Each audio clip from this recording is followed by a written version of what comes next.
C'est le mot de passe pour pouvoir accéder aux locaux du grenier du paysan. Il faut obligatoirement remplir cette condition qui est le lavage des mains. Un geste indispensable dans cette unité de transformation des produits forestiers non lignés et agroalimentaires où les règles d'hygiène sont strictes. En plus du lavage des mains, il faut aussi porter des chaussures adaptées. Le seul souci ici pour Fatoumata Souri, la responsable des lieux, est d'offrir des produits sains et de qualité aux consommateurs. Une unité qui veut vraiment réussir dans l'agroalimentaire, c'est l'hygiène d'abord, le lavage des mains. Vous allez constater que dans notre salle, tant que vous ne passez pas à ce lavage de mains, vous n'avez pas accès à notre salle. Donc, nous sommes très regardants sur l'aspect hygiénique. Et quand vous allez voir tous les processus, nous avons suivi la marche en avant. Quand vous prenez tous les processus, vous continuez et le produit sort de l'autre côté. Nos produits ne se croisent pas. C'est pour juste éviter la contaminaison des produits. Par exemple, vous voyez, on a déjà trié ceux-là après la mouture. Vous continuez au tamisage. Du tamisage, il y a le produit fini qui est là, le conditionnement, et vous sortez par l'autre porte.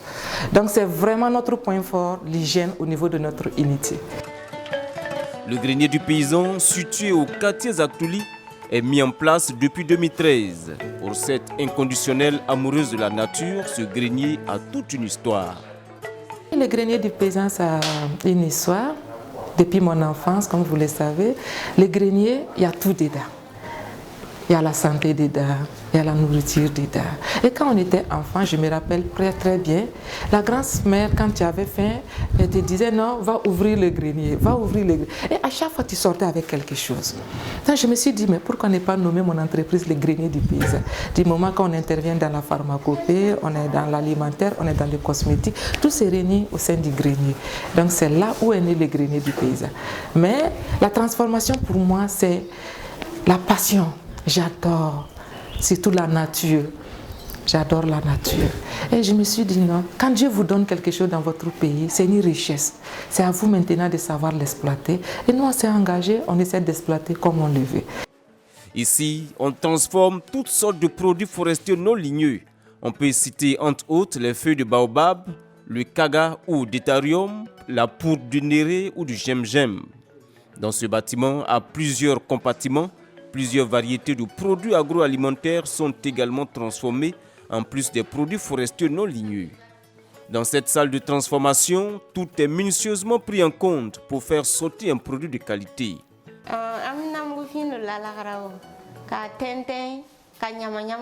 Nous travaillons ici sur les feuilles de baobab. Nous tamisons pour enlever les mauvaises graines avant de piler. Après avoir pilé, nous transmettons à une autre équipe pour la mise en emballage et l'étiquetage, avant de les envoyer à la boutique. Le bâtiment est composé de 3 salles. La salle de transformation, celle du séchage ou du conditionnement. Chaque compartiment a bien un objectif précis et doit répondre aux normes de la qualité. Ici, c'est la salle de séchage. Voilà, vous allez constater que nous avons des clins. Voilà, pour sécher les produits. Parce qu'il y a des produits qu'on ne peut pas sécher au niveau du soleil. Vous savez, les rayons soleil détruisent certaines valeurs nutritionnelles. Donc, on a fait uniquement cette salle pour les séchages. Donc, vous allez voir, c'est composé des clins. Voilà, donc sur ces clins-là, on fait d'abord le nettoyage, le lavage, tout, avant d'étaler ces produits-là. Donc, c'est pour vraiment s'occuper de l'hygiène de nos produits. Parce que quand on veut offrir des produits aux consommateurs, il faut s'assurer vraiment que ces produits-là sont bien faits dans le process normal. Et ce germium, ça peut prendre près de 10 jours, comme c'est à l'ombre. Mais quand on le met au soleil, à moins de 48 heures seulement, on voit que ça commence à sécher. Donc 3 jours, 4 jours maximum, on peut déjà faire la mouture. Mais ça ne garde pas les mêmes vertus, parce qu'il y a les rayons solaires qui vont détruire certains nutriments. Voilà, donc nous, on préfère les mettre ici dans cette salle-là pour avoir un bon produit qui garde tout ce qui est valeur nutritionnelle. Ici, nous sommes dans la salle du conditionnement. Des filles soigneusement habillées sont à pied d'œuvre sous la supervision de la chef de production qui veille au grain pour le respect des normes requises pour satisfaire la clientèle. Bon, on a des différentes associations qui nous aident avec les produits. Donc, il faut les former.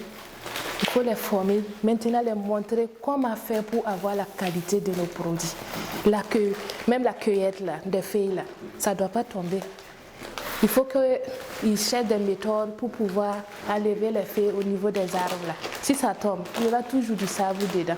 Donc veille à tout ça, il faut les former, les sensibiliser avant.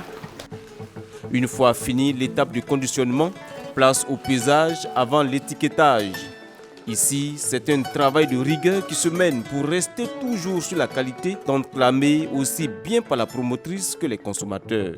On veille à la qualité d'abord. Après la qualité, il y a l'emballage aussi qui compte.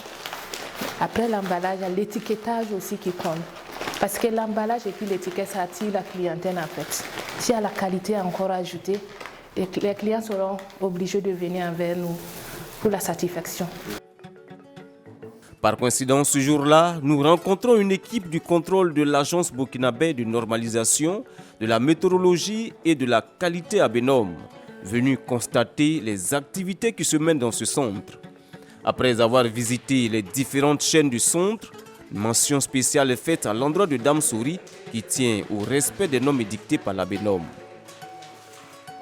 D'abord, on peut parler même d'abord de la qualité du travail qui est fourni. Et par exemple, la qualité du travail qui est fourni, je peux donner l'exemple, déjà quand quelqu'un rentre, et vous lavez les mains, et vous portez des chaussures spéciales pour visiter certains aspects du local, ça c'est côté service. Bon, il y a qualité aussi, dans tout ça c'est pris en compte. Produit qualité aussi, il faut aussi la qualité du travail. Et déjà, si les mains là sont lavées, elles manipulent, elles font des tris. Il ne faut pas qu'il y ait des contaminants qui accompagnent. Donc, il faut donner un produit de qualité pour assurer, surtout protéger nous, les consommateurs, et elles-mêmes, elles sont aussi des consommatrices. Bon, c'est une unité. Donc, l'aspect qualité est dans plusieurs aspects. Donc, qualité au sein du travail et qualité aussi du produit fourni pour la consommation. Nous sommes vraiment satisfaites par ce que nous avons vu. Nous avons vu vraiment qu'elle est motivée et elle est sur une bonne voie en ce qui concerne l'amélioration de la qualité de ses produits. On voit qu'elle met vraiment du sien dans le respect strict des règles, surtout au niveau de la production, pour fournir des produits de qualité. Et nous l'encourageons et nous l'exhortons à vraiment poursuivre dans cette lancée-là. Au grenier du paysan, on transforme, on valorise les produits locaux. C'est aussi surtout la promotion des métiers verts en mettant l'accent sur la promotion du genre. Ainsi, Dame Souris emploie dans cette unité 7 femmes en permanence et plusieurs autres en contractuel. Je suis engagée pour la cause féminine. Voilà. Et quand vous allez voir tout ce que j'ai fait ici, même jusqu'à nos moulins, tout est maîtrisé par les femmes, tout est dirigé par les femmes. Voilà, donc on a aujourd'hui 7 femmes. On était 11, vu la situation sécuritaire et sanitaire, c'était compliqué puisqu'on n'arrivait pas à vendre comme on voulait. Et pour payer ces femmes, c'était un peu compliqué. Donc on a réduit présentement à 5. Mais les autres qu'on a laissés, souvent on les fait appel quand on a trop de choses à faire, ils viennent travailler journalièrement. Mais c'est avec un pincement au cœur. Parce que mon objectif, c'était de voir ces femmes-là auprès de moi. Mais nous prions Dieu que la paix revienne au pays et que cette situation soit stabilisée. Voilà. Et vous allez voir, par exemple, tout ce qui est association, les GIE, c'est avec les femmes que je travaille. Et surtout les jeunes filles. Parce que mon problème, je vais voir les femmes aller de l'avant. Le grenier du paysan, c'est aussi sa boutique située au quartier Pissy. Elle dispose de toute une gamme de produits dérivés de l'arbre où les amoureux de la nature viennent s'approvisionner. Si tout a l'air de bien marcher pour le grenier du paysan, l'arbre ne doit pas cacher la forêt. La conquête du marché national, voire international, reste toujours un défi à relever. Autre difficulté, le manque d'équipement ou de matériel nécessaire pour les acteurs directs sur le terrain pour les bonnes pratiques de collecte.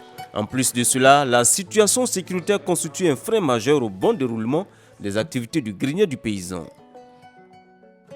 Vous savez, qui parle de produits forestiers non liés, c'est dans la forêt.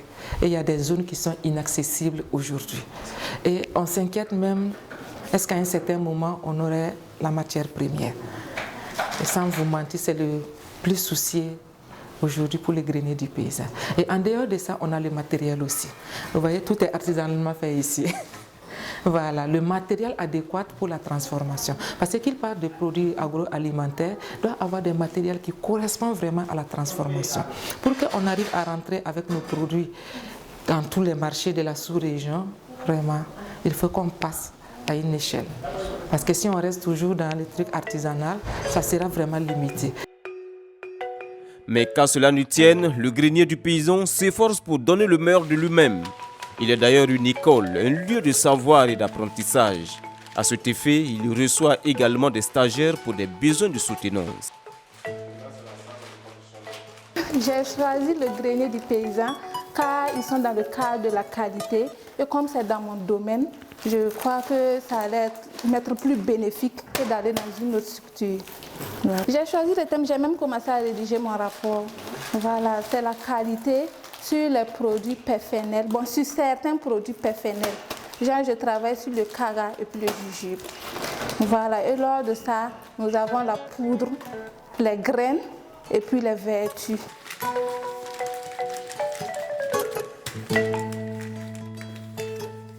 Fatoumata Sori, véritable passionnée de la nature, elle s'investit également depuis des années dans la protection de l'environnement à travers la restauration du couvert végétal.